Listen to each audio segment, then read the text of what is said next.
Good morning, Carindale Salvos family. It's great to be with you.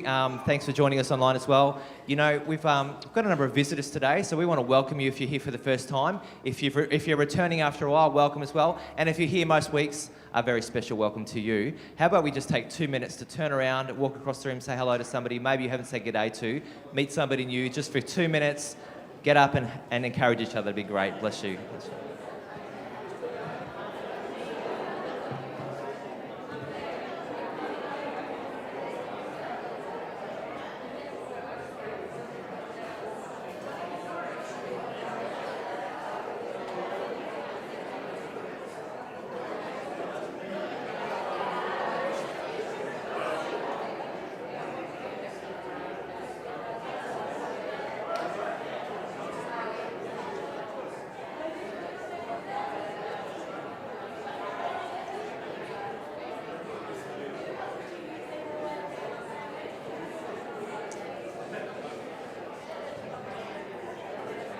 You know, it's been a great weekend for us at Carindale Salvos.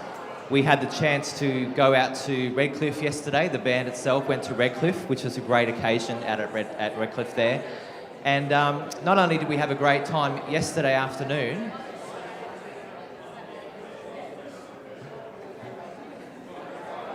this is the awesome part about connecting, isn't it? Oh, thank you. I think I've been bumped up. Thanks, guys. Not only did we have an awesome time at Redcliffe yesterday afternoon, but it's been a great weekend all round. You know why? The Australian Women's Rugby League team are now World Cup champions. Can we give a round of applause for the women? I actually think they played better than the men, to be honest. They were fantastic. The men also won against Samoa, so let's give it up for the men. And can we spare a special thought for the Australian Rugby Union team who lost again? So let's just spread it. Yes, spread it. That's okay. We've got the World Cup soccer coming up, and we also won the crickets. Did you know that? 2-0 so far against the Poms. Yeah, let's give a round of applause, all right? So look, there's plenty of reasons to be grateful in a sporting sense. I hope you're grateful for many other reasons. Friends, I just want to run through a few fears with you, a few phobias, all right? So I'm going to let you know what they are, but if you've ever looked up key phobias, the words are really quite complicated. Eclectrophobia. Do you know what eclectrophobia is? It's a fear of chickens. Anyone got a fear of chickens? All right. If you've never held a rabid chicken, you'll understand. It's quite fearful. Anthrophobia. Anthrophobia is a fear of flowers. Anyone got a fear of flowers here today? No. Todd has a fear of flowers. I believe that. Arithmophobia. Guess what that one might be? Arithmophobia. Fear of numbers. Fear of numbers. So you can never enjoy your birthday ever again. All right. Fear of numbers. All right. It's terrible. Ataxophobia. A fear of untidiness. Has anyone got that? Fear of untidiness? Okay, somebody has that in the house. Barophobia. This is complicated, barophobia, because it's a fear of gravity. Like, what happens there? I don't know. Do you just live in space? I don't know what happens there. Cacophobia. Fear of ugliness. All right? Just can't tolerate ugliness. Yeah, Bill, you're safe. You're good, brother. It's all good. Chronometrophobia. Fear of clocks. Fear of clocks. Some of us might have that today. Dentrophobia, fear of dentists. Genophobia, fear of knees. Again, life gets pretty complicated if you've got a fear of knees, I would think. Podophobia, even worse, fear of feet. Fear of feet. Scolinophobia, fear of school. Who's got that one? Or who's had that one? Okay, we can relate to that one. Fair enough. Teachers in the room as well. Nomophobia. This one is probably something that's relevant today, I think. Nomophobia is a fear of being without your mobile phone. Who has that fear? Fear of being without your mobile phone. Plutophobia, fear of money. Ergophobia, fear of work. Who's got that one? Fear of work. Tom's got that one. That's not good, Tom. Ergophobia, fear of work. Ablutophobia, fear of having a bath. I'm not going to suggest that used to be it. Was that an English thing at one point in the history? I think it was, that's fine. Optophobia, fear of opening one's eyes. Ethnophobia, fear of adolescence. Who's got a fear of teenagers sometimes, all right? Or maybe just an adverse reaction to teenagers, I don't know. Omphalophobia is a fear of belly buttons. That's kind of interesting, isn't it? And the last one is on the screen. All right, I will give I'll give some money to somebody who can pronounce that. Like 5 cents, but I'll give some money. All right, you know what that fear is? It's a fear of long words. You nailed it. Fear of long words. Somebody's got a really wicked sense of humour. Friends, when we look at this passage from Mark in chapter 4, the context is it's at the Sea of Galilee, the Sea of Galilee. And if you didn't know, this lake itself is by far the lowest natural freshwater lake on Earth. It's really, really low. It's 210 metres below sea level. And if you want to get a comparison, Lake Eyre, which is the lowest in Australia, the lowest part of Australia, is 15 metres below sea level.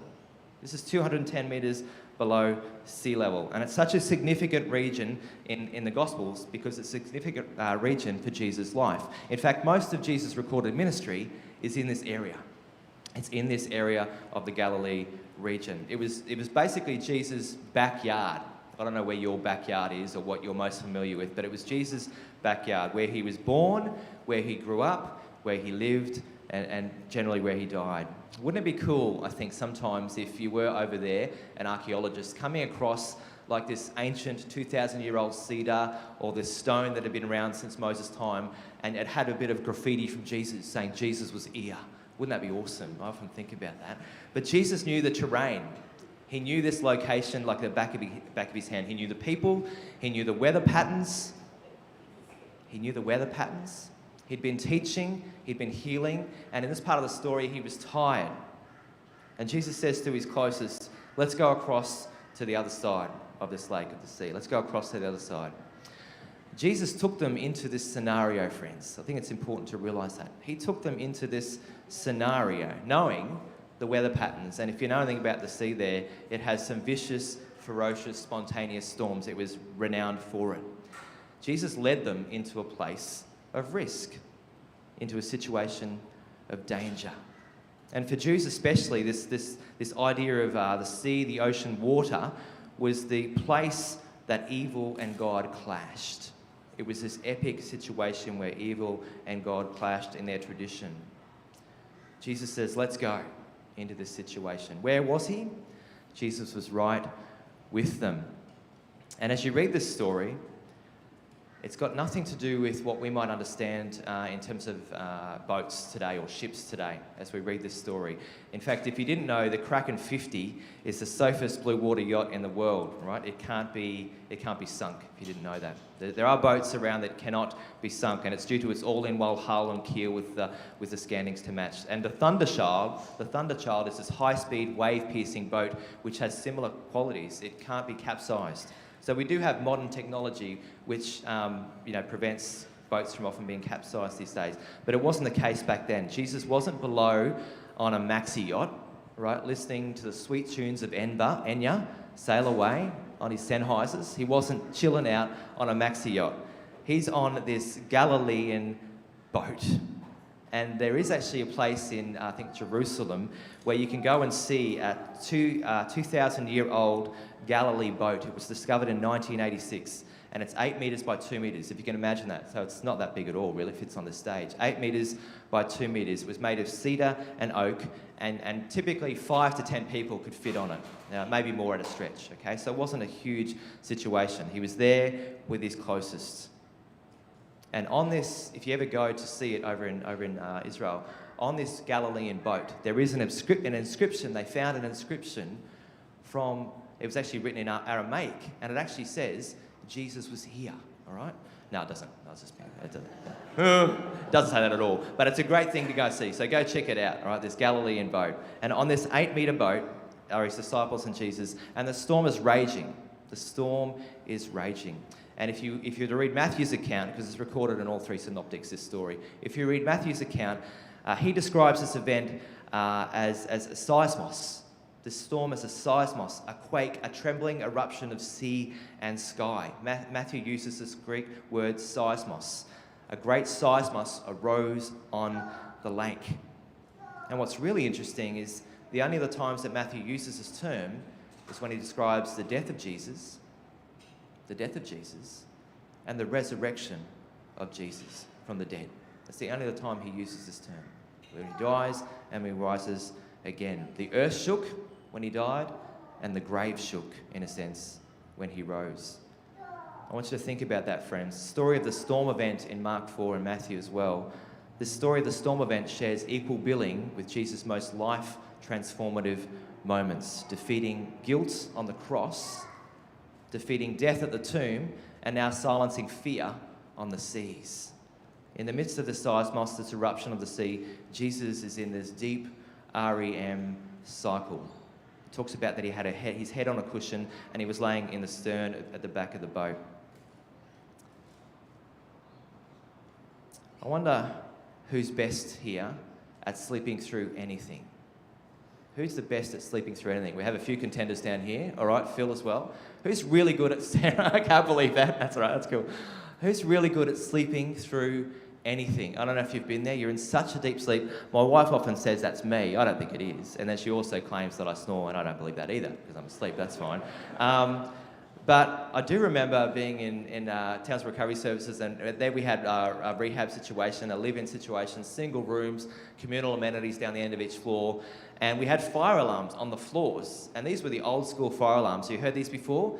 They go right off, and they're massive. They're loud as. You heard those? Old school fire alarms. And we used to do drills, and because a number of the guys were on antipsychotics, that really just bombed them out. So we'd had guys in the drills who didn't hear the fire alarms, even though it's right outside the door. Like, this is ear-piercing stuff. They were in such a deep sleep.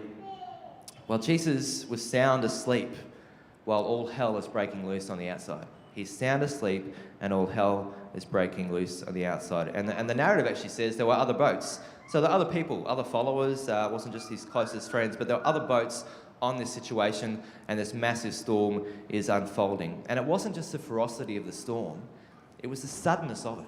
It was how quickly it hit without warning, basically. And I think even in life, friends, it's generally harder, I think, to respond to storms in our life, to respond to those situations when they seem to come out of nowhere.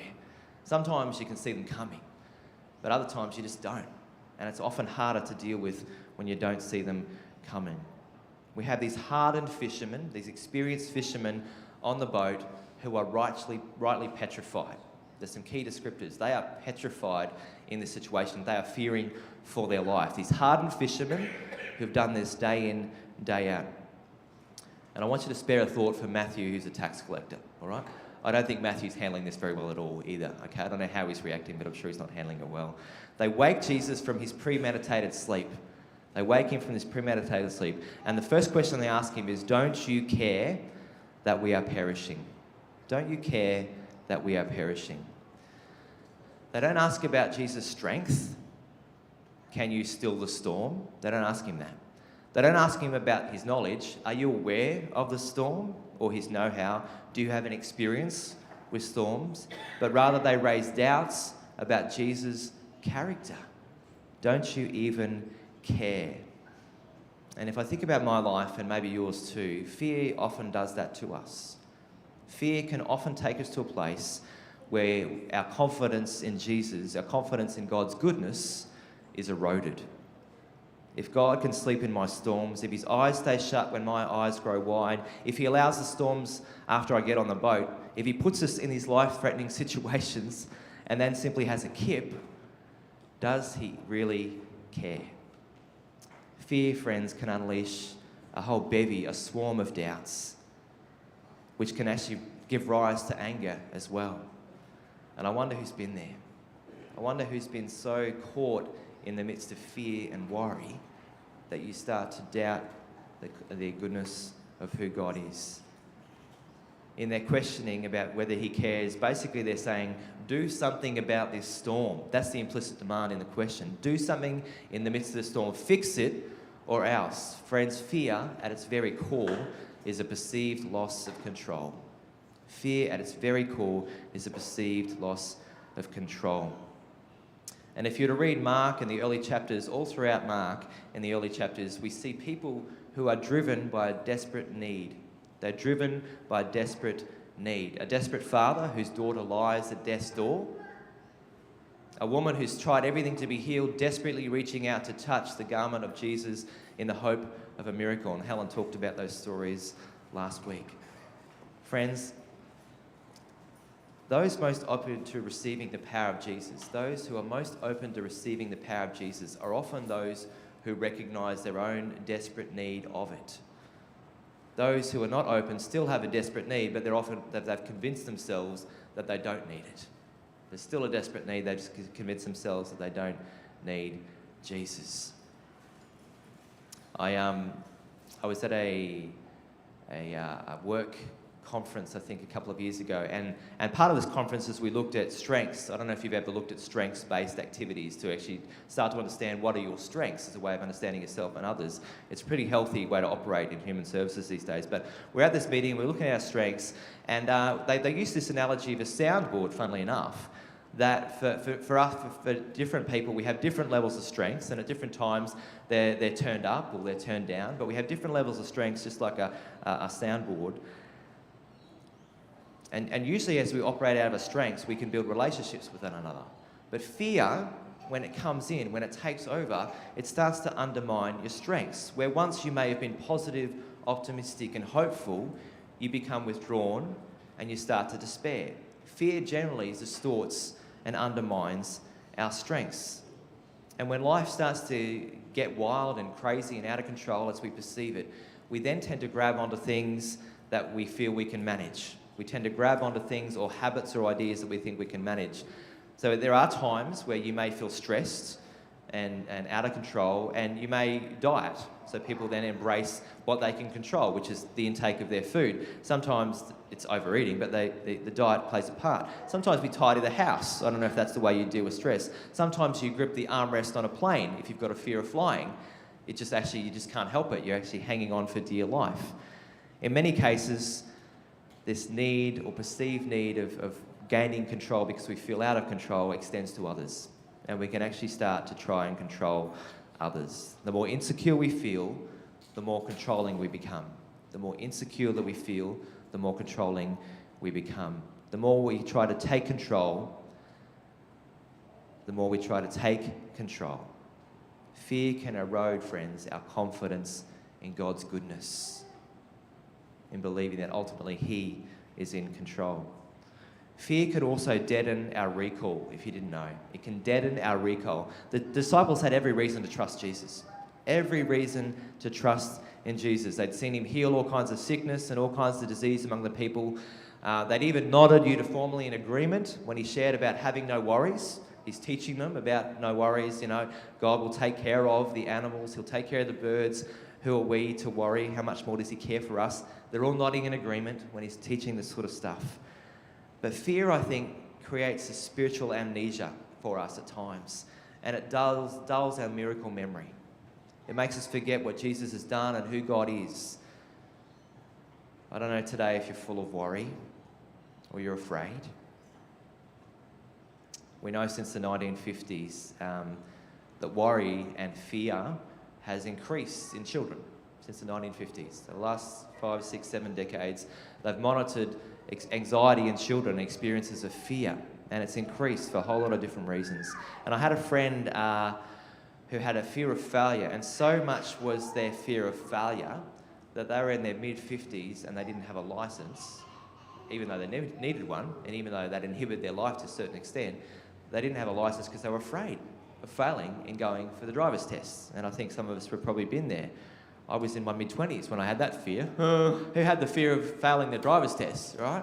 I think I actually did feel like I'd failed it. I remember doing my driver's test, and what did I do? I think I did something wrong in the test, and I thought it was not a fatal error, but a critical error. And lo and behold, we got back to the place, the Department of Transport. And have you ever had that feeling of thinking you've failed and having to still go the 5 or 10 minutes drive with the guy? Just thinking, oh, I failed. Let's just get back to the... Well, I didn't fail. I don't know why, but I didn't fail, and I've been driving like a champion ever since. That's fine. Fear, friends, diminishes us and inhibits us walking in our God-given potential. Fear diminishes us and inhibits us walking in our God-given potential, because that's the real issue. It's not about us, really. It's about us walking in our God-given potential for the sake of His kingdom. And there are people in our world, people in our communities, people in our church perhaps today, who fear has gotten a hold of them, of us, and it inhibits us from walking in our God-given potential. You might have a fear of finishing last, of losing a job, of saying the wrong thing, of global conflicts, of economic downtowns, of being left alone, abandoned, of letting others down, a fear of dying. Mortality is a significant one for people. And we want to be clear that fear itself can serve a healthy function, all right? When you're in a mine and there's gas leaks, it's important to have a canary, all right? It's important to actually have those warning signs, which fear can help us. Healthy fear can keep children from running on the road, from touching hot things. Fear can be an appropriate reaction to a burning building or a dog that's really ready to run at you in Red Shield collection time. Who's ever been there? If you don't have a healthy sense of fear, probably the dog's going to win over, okay? Get real. Fear itself is not necessarily a sin, but it can lead to sin. It can lead to a hindrance to the Spirit of God in our lives. And if we handle fear with angry outbursts and aggression, with sullen withdrawals, again, that passive-aggressive sense, I'm caught in worry and I just withdraw, compulsive and impulsive behaviours, overeating, vice-like control, if we do those things, we actually exclude God from the solution and we just exacerbate the problem. We subject ourselves to a position of fear, allowing anxiety to dominate and define our lives. Joy-sapping worries. I don't know if you've had those lately. Joy-sapping worries. Day-numbing dread. Repeated bouts with insecurity that petrify and paralyse us. Friends, hysteria is not from God. Hysteria is not from God. And we've got to be really careful, because if you look around the world at times, if you listen to the news, if you look at media, there's a sense of fear and hysteria being promoted naturally as a means of control. But hysteria is not from God. And if you've ever been in the grips of fear, it feels dreadful. It sucks the life out of your soul. It curls us into this embryonic state and it drains us of our contentment. When fear shapes our life, friends, safety becomes our God. When fear shapes your life, safety becomes your God. And we surround ourselves with anything that helps us feel secure and comfortable. More money, more things, we accumulate more, we live less. A way that organisations control is there's just this whole litany of risk management. It can go on, and that can micromanage just the individual to the point where you feel like you have no autonomy or choice at all. Fear can spill over not only for the individuals, but our culture and our organisations. And we can attach ourselves to anything familiar, but ultimately it's destructive to us. It's unhealthy for us. The fear-filled person cannot love deeply. The fear-filled person cannot love deeply because guess what? Love is risky. Love is risky. They cannot give to the poor because generosity has no guarantee of return. If you live your life with radical generosity, be prepared to be disappointed. Be prepared for things not to be reciprocated. That's okay. The fearful cannot trust God wholeheartedly because faith itself is costly. Faith itself in God is costly. Friends, fear may pervade our world, but it doesn't have to pervade your heart, right? Fear may pervade our world, but it doesn't have to pervade your heart. You can fear less tomorrow than you did today, and in Jesus, we can learn to be fearless. Jesus, over and over again, hundreds of times, gives this imperative in the gospel: do not fear, do not be afraid. It was and it is a priority for God. Do not be afraid. Jesus always is calling us into courage. John Lennon was an epic writer and musician. If you don't know John Lennon and the story of the Beatles, and even independent of that. But he wrote a song, Imagine There's No... If you remember that song? Imagine there's no whole bunch of things. Can you imagine your life totally absent of fear? Can you imagine your life totally absent of fear? A world where there were no threats, worries, or dread. And what if our default to threats was faith, not fear? When you're found in the midst of that storm, what if your default was faith and not worry or dread? Jesus asks each of us, why are you so afraid? Why are you so afraid? Fear not, for I, the Lord, am with you. Friends, we see in this story that Jesus possesses power. He possesses power to still our outward storms in life. Jesus declares that in that story. He has the power to still the outward storms of your life. But more than this, he is able to still the inward storms of torment and grief that threatens your souls. More than that, I'm going to ask the musos to come. Whatever seismic storm you're in today, whatever seismic storm you're in, whatever seismic fear that you feel, Jesus says, peace, be still. As he stilled the waves, that's what he says to each of us. Peace, be still. Friends, we're going to sing in these moments, and I encourage you to take the opportunity to meet Jesus, because he's not sleeping at the stern today. He's not sleeping at the stern. He's very much present in the midst of where you are, aware of what you need. And I pray that for each of us, our desperate need of God would be enlivened and awakened, that we would come to see he is the God who can still even the most seismic fears and concerns that we have, whether it's for yourself, whether it's for your friends, whether it's for our church, whether it's for our community, our world. Jesus can still the storms. We're going to pray, we're going to worship, and in these moments, if you want to come forward for prayer, we encourage you to do that. Friends, let's take the opportunity now to not be found caught in a world of hysteria, to not be dominated by fear, but to embrace the will of God, the power of Jesus, and be still.